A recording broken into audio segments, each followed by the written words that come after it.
Ipinagmamalaking botanical garden tampok sa Manila Zoo, kung saan matatagpuan dyan ang sari-saring mga halaman at puno. Yan ang balitang pambansa ni Michael Peronce ng IPC.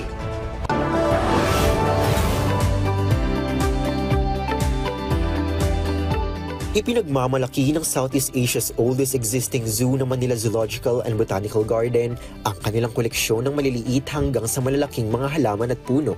Pero bukod dyan, ang 5 ektarang zoo na ito may tinatago palang kayamanan. Ito ang lapnisan, o mas kilala sa tawag na agarwood. Ito ang pinakamahal na puno dito sa Manila Zoo at ang isa sa pinakamahal sa Pilipinas kung saan ang dagta nito kaya maging pabango.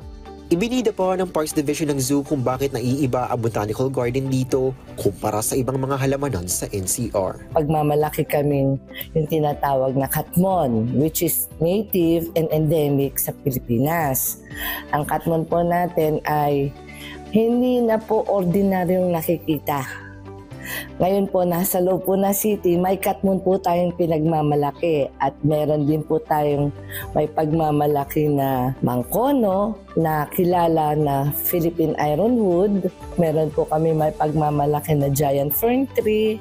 Kasama pa sa humigit kumulang na 10,000 species ng halaman at puno matatagpuan sa zoo, ang Mulavi tree, takip asin, red banaba, at ang nilad na pinagmula ng pangalan ng lungsod ng Maynila. Kaya paghihikayat ng Manila Zoo Parks Division sa mga turista at zoo-goer, sa Botanical Garden po, engganyo po kayo, masisiyahan po kayo, marirelax po kayo. naabutan ko rin ng ilang turista na talagang satisfied sa malaking pagbabago sa ganda ng Manila Zoo, lalo na sa Botanical Garden.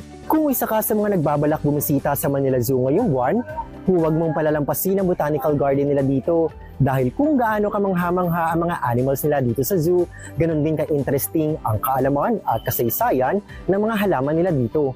Mula sa IBC 13, Michael Peronce para sa Balitang Pambansa.